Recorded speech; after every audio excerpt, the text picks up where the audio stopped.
Hello students, today I will be starting the next portion of your CMOS inverters. In the previous class, we have discussed about regions of operation and the way in which your device is actually operating. There are several ways by which we can analyze this, but right now I am just focusing on the basic thing, that is how device behaves in different regions of operation. In the previous video, we have discussed about the various regions of operation A, B, C, D, E in which your device actually operates. In this particular region, we will be discussing about various aspects and mainly which involves calculation of critical voltage parameters. So as far as CMOS inverters are concerned, right now in this video we are focusing on static design. That means when we are actually working on DC characteristics, then how you are actually going for designing. So in this video we will be discussing about how various critical voltage parameters, that includes VOL, VOH, VIL, VIH, NMH and NML are calculated. And the most crucial thing is how your threshold voltage is being calculated. The source for this particular video is the book CMOS Digital Integrated Circuits by S. Kang. Noise margin. So what do you mean by noise margin? It's the ability to tolerate noise on its inputs and aspect of a static behavior. As far as your characteristics are being concerned, we look forward for calculation of 2 points, VIH and VIL. Similar to your resistive load inverter, here also we have two critical points at which your rate of change of output with respect to input is -1. So what is the justification for this? For any positive voltage superimposed on operating point value VOL, the voltage gain as represented by the slope is less than 1 on the entire curve up VIL. And this implies that total large signal gain over the same range is less than 1. So the region between VIH and VIL is having the maximum gain, and prior to that your gain is less than 1. Thus the negative output voltage change superimposed on VOH is smaller than the positive input change superimposed on VOL that causes it. So it's a quite simple thing.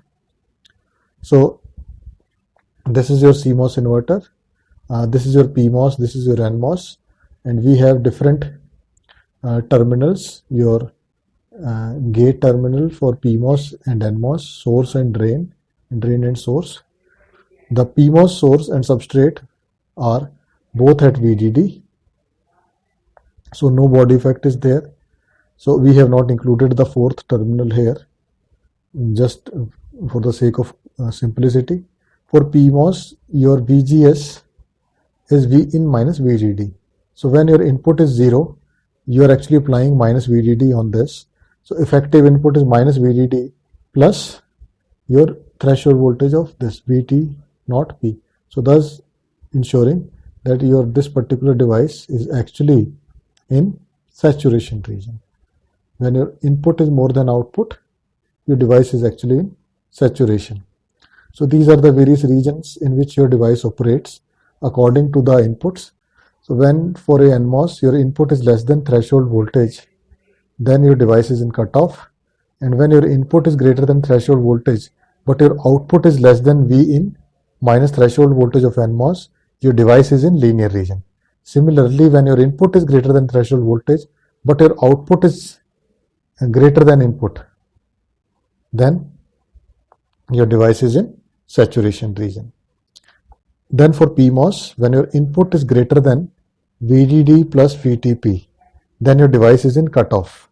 And when linear, when your input is in between VDD plus VTP and your output is greater than Vin minus VTP, then your device is actually in linear region. And when you talk about saturation, when your input is less than VDD plus VTP, and what your output is less than VDD minus VDD less than equal to Vin minus VTP. So these are the conditions which make sure in which region how your device is actually behaving. So this is your gate source input for NMOS, and this is your drain source output VDSN. So these terms are actually being used interchangeably. So where N for NMOS and P for PMOS. Similarly, this is for PMOS, and this is also for your PMOS. So the parameters, we are looking forward to calculate the parameters. Now we look forward for the initial thing. So most of the times your NMOS and PMOS are in cutoff mode. So when we talk about region A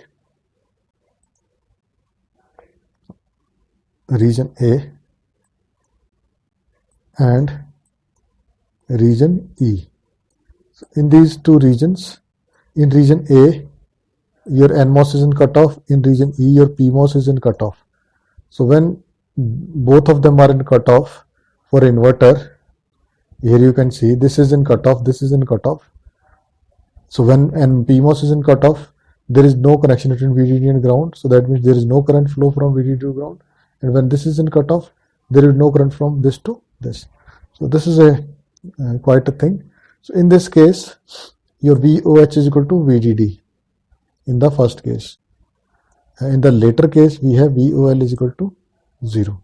So now this gives a good amount of idea that in case of CMOS, we are having a full voltage swing. That means your output is going to swing between level 0 and 1, but actually it is giving you a voltage swing for 0, and corresponding to logic 1, you have maximum voltage that is being applied by the power supply, that is VDD.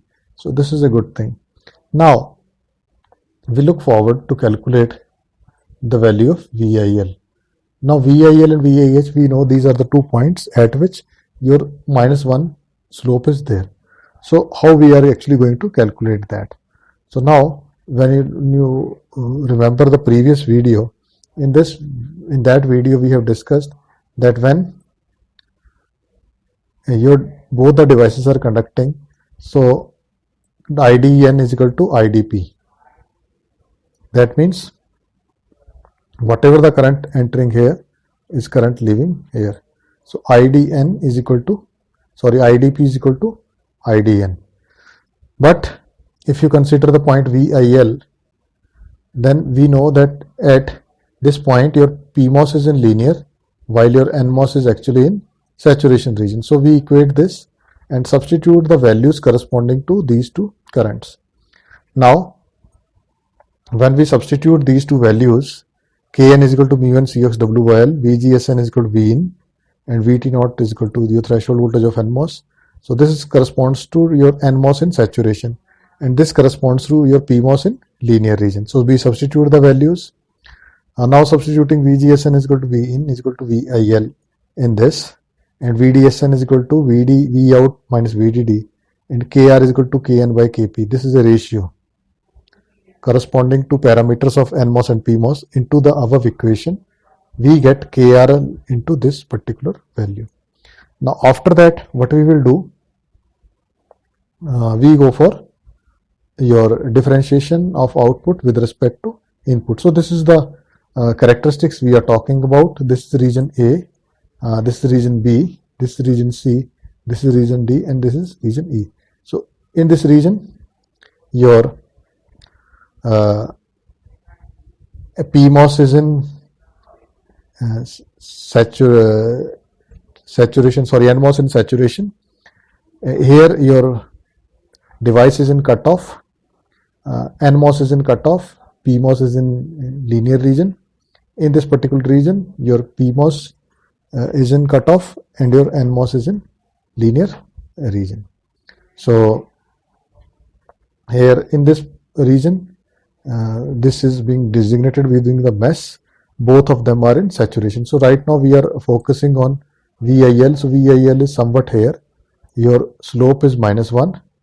So that means this corresponds to NMOS in saturation and your PMOS in linear region in this particular course, if we are focusing on this particular region.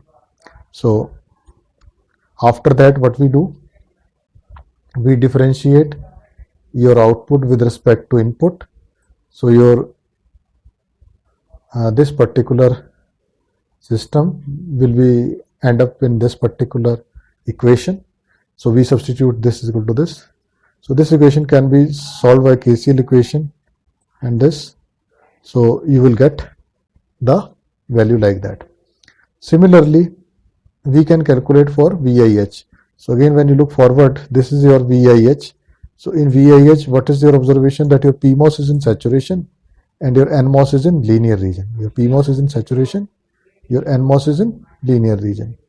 So here you can see PMOS in saturation, NMOS in linear. So we substitute the value, and similarly on solving, we end up with this particular expression. So here you are actually getting these values corresponding to your VIH and VIL.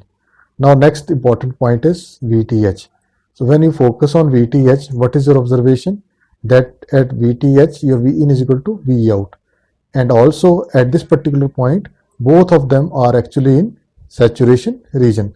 So equating these two, you end up with this particular expression.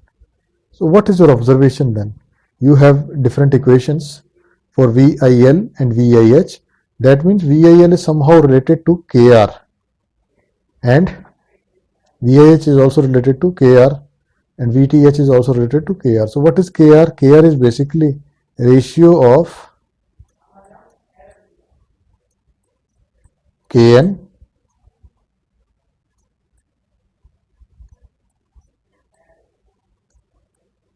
by Kp. This is ratio of Kn by Kp. So there are certain things which need to be covered before I go ahead. That in the region C, if we neglect the channel length modulation effect, the VTC is vertical, which implies infinite voltage. That is not possible. And output voltage can be any value between this and this without violating the conditions used in the analysis. And right now, as I already discussed, because this is a long channel device, so we are not including channel length modulation. So after doing the necessary calculations, VTH is equal to VDD by 2, we know, then you end up with this, your KR is equal to 1, VIL is equal to this is equal to this, and VIL plus VH is equal to D. So this is the case for CMOS inverter that is symmetric in nature. So this gives you your lower noise margin equal to VIL and higher noise margin VDD minus VIH is equal to VIL. So this is the overall thing we are looking forward for calculation, and this is how we obtain. Now one more thing that is of quite a good interest. Normally students think about that how we are looking forward for PMOS and NMOS. So this is quite a good thing. So here you can see we are talking about KR is equal to Kn by Kp. So if KR is equal to 1, then that means your mu p is equal to mu n. But that is not the case. That is not the case. We know that mobility of holes is 1 by 3 times mobility of electrons. So that means when we are actually making the symmetric inverter, what we have to do, we have to make your PMOS larger in width as compared to your NMOS. So PMOS is 3 times larger in width as compared to your NMOS. So if width of PMOS is 3, 2 or in between 2 and 3, then width of NMOS is 1. So this gives you quite a good thing, and this is a idea about your KR is equal to KN. So this is the case for your symmetric inverter. So I hope you get some good idea about CMOS inverter and its parameters and how we can make a symmetric inverter using the given parameters.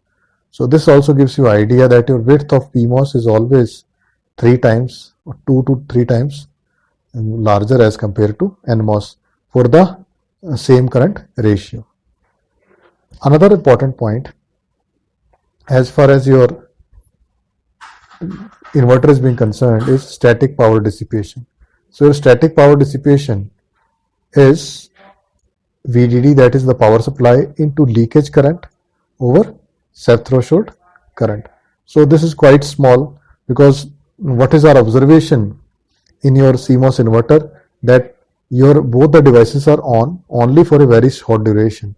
So that means we are having two types of currents, short circuit dissipation, but normally most of the times your device is actually not operating, so we have only leakage current or subthreshold current. At large scale devices, we don't have this problem. This problem is more common when we talk about your small devices less than 90 nanometer. So this is the problem of the present, that your devices are having a leakage current and subthreshold currents.